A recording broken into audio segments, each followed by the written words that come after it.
Hello everyone, welcome to another edition of Mukbang Mondays. Yes, the video series where most Mondays, 3 out of the last 4, I try to kind of talk about a topic, whether it's filming, whether it's my experiences, whether it's different topics happening in my life, while sharing a meal with y'all. It all started a few Mondays ago, diving into a Domino's pizza. Then I just went basic with some donuts and coffee. Then I threw a little bit of a curveball. What did I eat? What was that? Oh yeah, then I threw a little bit of a curveball with some McDonald's and a chicken sandwich. It was very forgetful, not a very good sandwich. But I'm rounding it out this week, number 4 mukbang, with Roscoe's House of Chicken and Waffles. Yes, just got the DoorDash delivery, contact free. I don't like talking to people. I don't want to talk to the delivery guy. I just want to get the food and start eating. So I got Roscoe's House of Chicken and Waffles. Also, I want to talk to you guys about quarantine filming and how I started filming during the quarantine and how I filmed with Michael and Jimmy and a few other people and how we did it safely, how we didn't even know if we were going to do it to begin with, but then we did it safely, and then we just kind of, I started thriving in the ability to shoot and edit and kind of get things done because I had so much free time with not having to work a full-time job, because unfortunately I was laid off at the top of the pandemic last year, which was really scary. Right off the bat, I get laid off on March 13th, almost a year to the previous week. And I started realizing, all right, so what are my next steps? I don't know if I'm gonna get my job back. And I couldn't even film for those first 6 weeks, for the first few weeks, because we were all nervous to start filming again. There was 6 weeks there, if you look at Michael's channel, where there's no videos. If you look on Jimmy's channel, no videos. If I didn't even have a YouTube channel at that point, but no videos.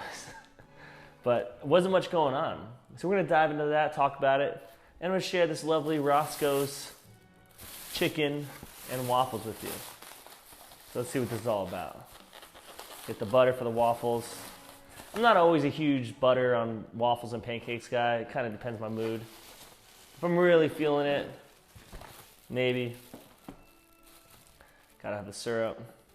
Gotta have the extra syrup. I like it. I like to drown my boys. Drown them. Get rid of that. Don't worry, it's not littering if it's in your own house. Not littering if it's in your own house. I say that to everybody. So, let's see. Let's open this guy in front of y'all.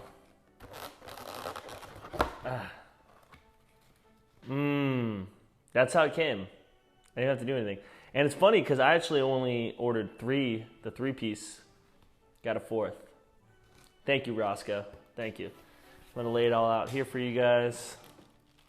Let's get the waffle out. Gotta open up that waffle, boy. Gotta open up. It's gonna be good. Let's put the chicken on there too.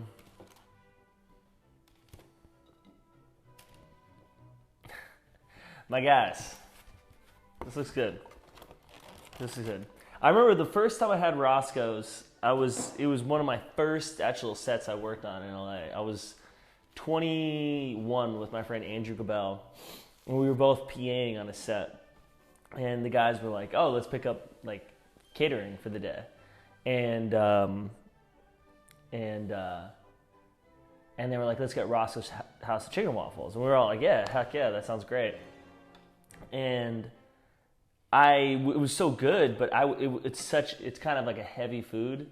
So working on set after eating 2 waffles and 3 pieces of fried chicken, it's tough to push through. It's tough to push through because it's like a comfort food. You just want to chill and sleep.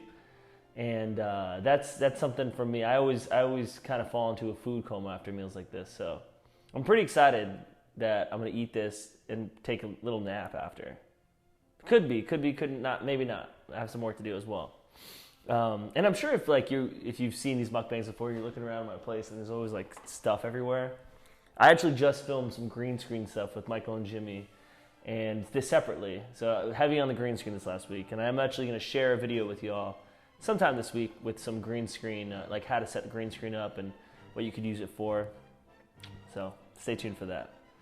But This is the Roscoe's House of Chicken and Waffles. You got the 4 pieces of the fried chicken wings and a beautiful waffle right there.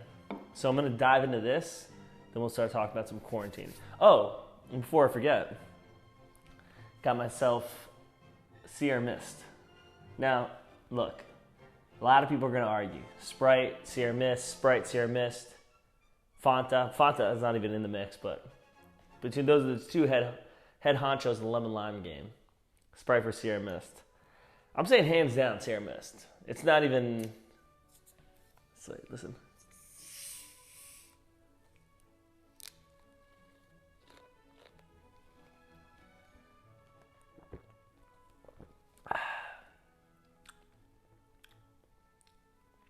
Some good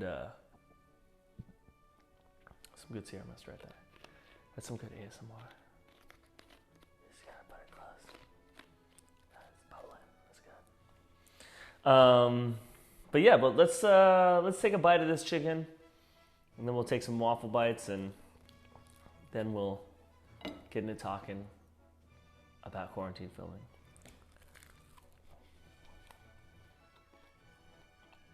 Okay. I should have gotten hot sauce with this, but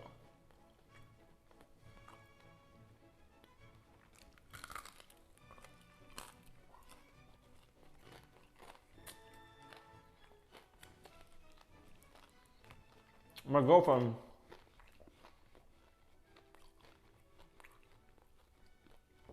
always gets on me because I don't always eat all the meat off the bone. Gotta lick the bone clean. A lot of people tell me they leave the meat on. She doesn't. She cleans the bone pretty good. I am a victim of leaving some meat on the bone though. Well, not today. Gonna eat the whole bone for y'all. And the wordplay there was heavy, but I didn't mean what you guys think I mean. Or maybe I did. Who knows?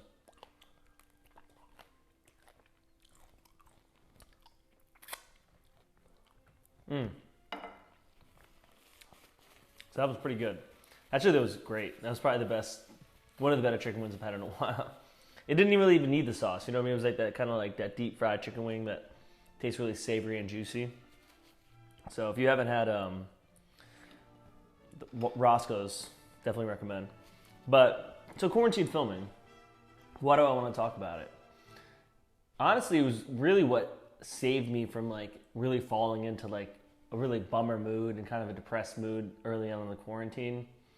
You know, I get laid off, things aren't going great, and I can't really film anything. At that point, I was nervous about filming anything because I didn't want to get Michael sick if Michael didn't want to get me sick, and we couldn't film a crew, people.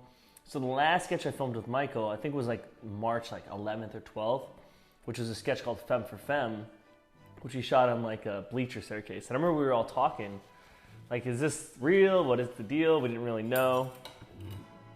And so we finished that sketch, we edited it, and that was like March 18th, I think he posted that.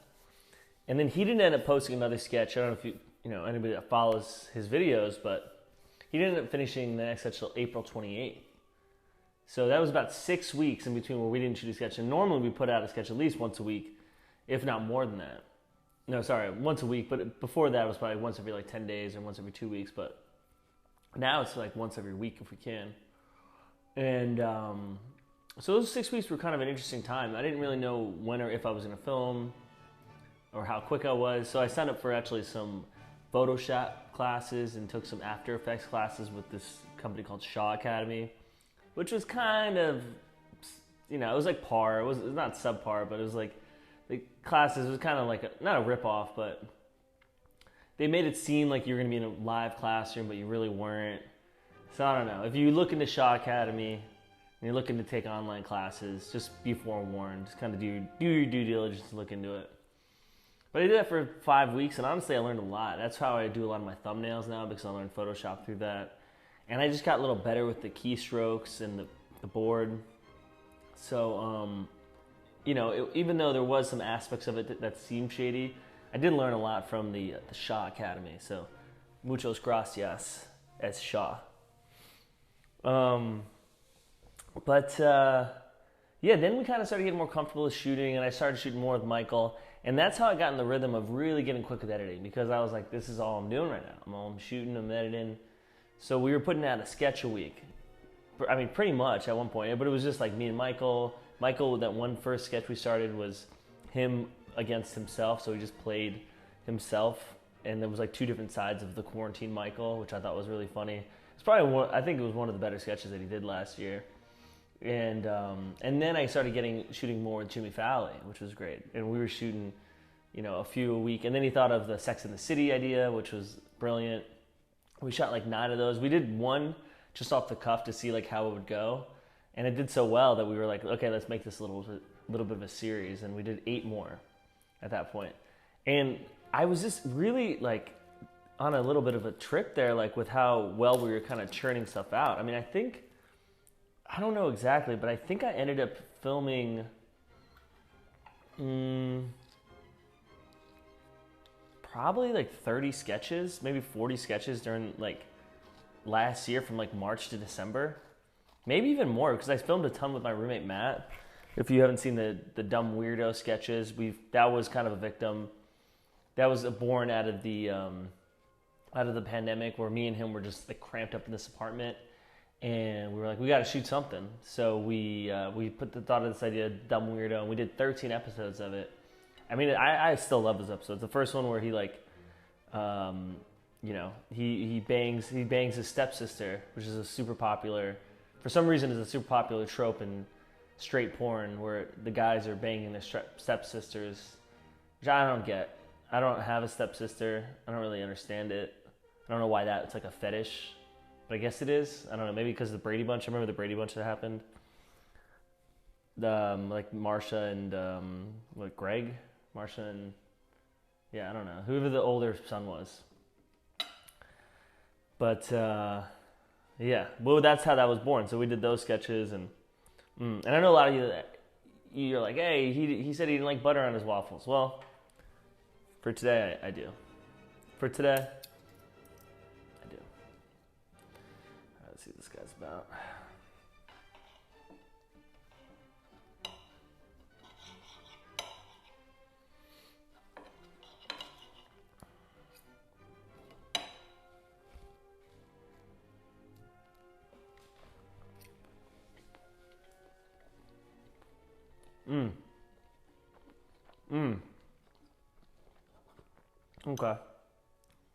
Okay.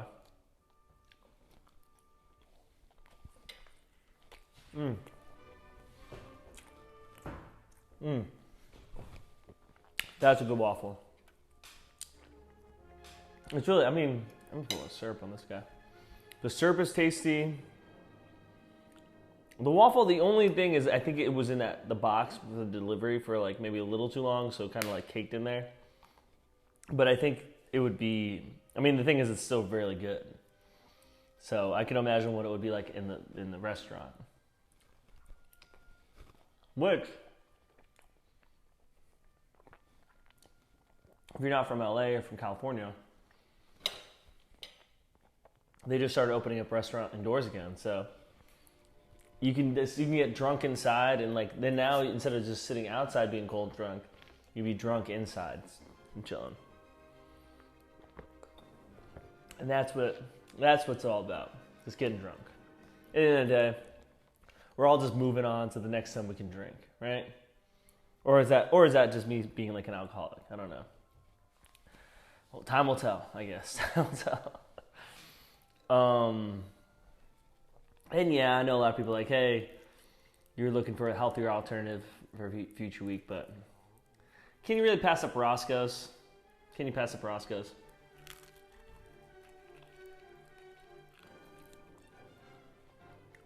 And what I got here was the Obama special. I don't know if I talked about that yet, but this is the Obama special. Comes with chicken wings. You get an option for it. You don't have to get waffle. You can get fries. You can get a salad, actually, as well. I can see Obama probably getting it. No, you probably got a waffle, but deep down he probably wanted a salad. He seems like a pretty healthy guy. But I felt like it was a kosher one to pick because we're kind of moving out. slowly we're moving out of this quarantine pandemic issue period, and we're not quite obviously out of it, and it depends where you live. Some states and countries are worse than others. California, though, we have a nice vaccine rollout. People are starting to go back to the gym. People are starting to go back to work. So things are getting good. So I wanted to get the Obama special, kind of signify a little bit of hope happening. The audacity of hope, you know what I mean? But yeah, this is really good. But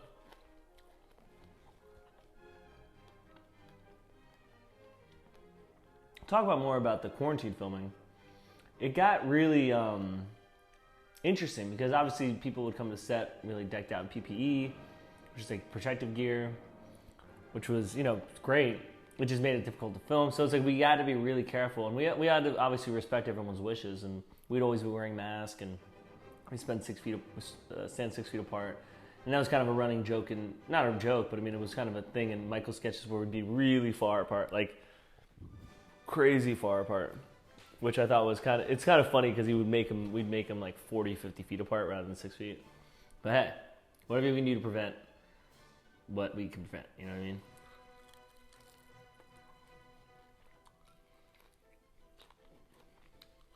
But I think for me,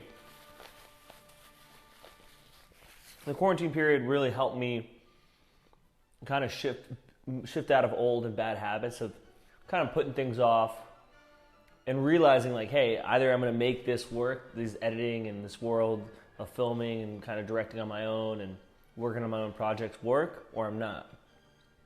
And so I really put a lot of effort into shooting and editing and creating content as much as I could. I'm in the top of the sketches I did with Matt, Michael, Jimmy, and Tim Murray and a couple others. I started this YouTube channel, which I did a whole video about me starting the YouTube channel, but I was like, I gotta just constantly create. I have to, because, obviously I was like kind of like anxious like anybody else because I didn't have a full-time job, and obviously the employment benefits were good, but you get a little scared about, hey, is this gonna work out? And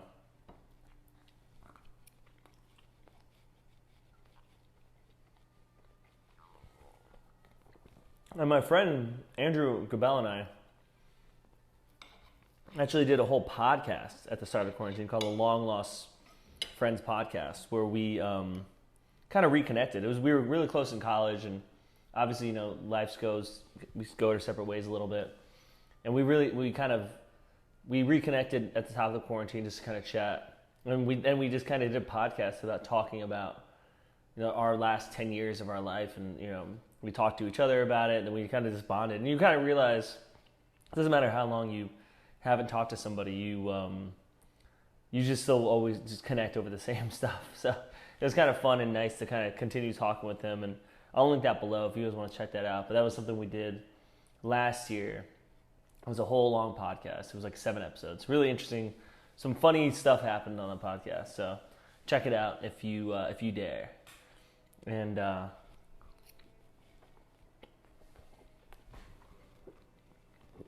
it's going to be a long one. But I don't want to keep you guys here. I want to tell you Roscoe's House of Chicken and Waffles is freaking amazing. Freaking amazing.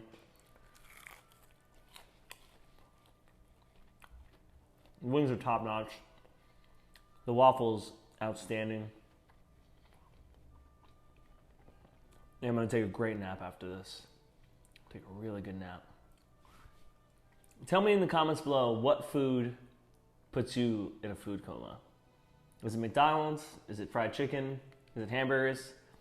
Maybe it's like salads knock you out because like the high sodium and like salad dressing.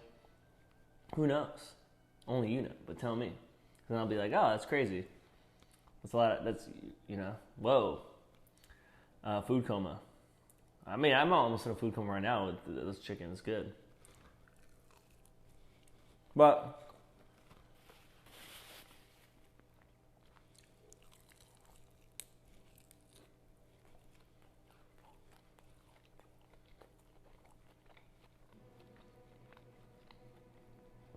the skin on this chicken is like I can just eat the skin.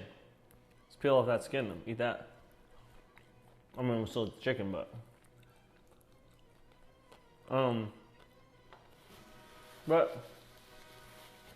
you know, it was an interesting time. And I look back on this last year and I learned a lot. I feel like I grew a lot.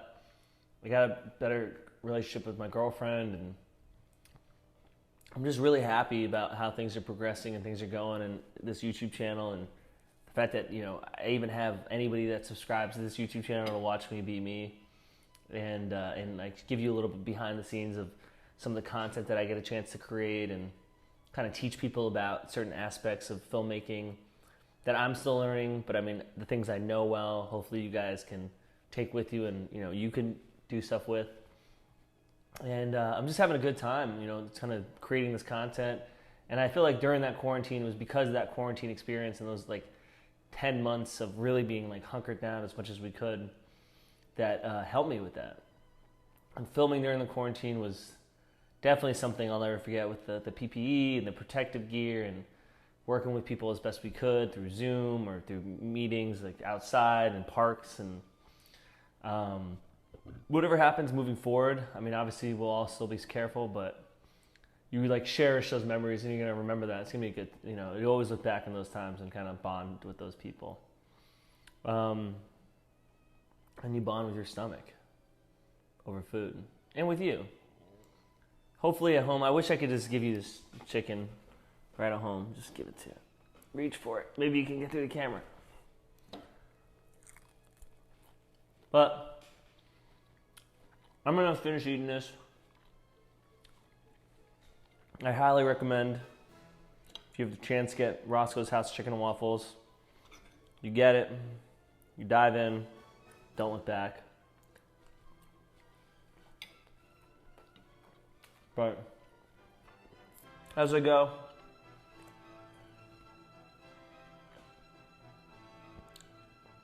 I want to say thank you for watching. Be sure to let me know what food puts you in a coma. And I want to say, may the force be with you. No, I don't know why I said that. But thanks so much for watching. Be sure to subscribe, like, and comment that. And yeah, that's it. I'm going to dive into this, finish it. Adios, amigos.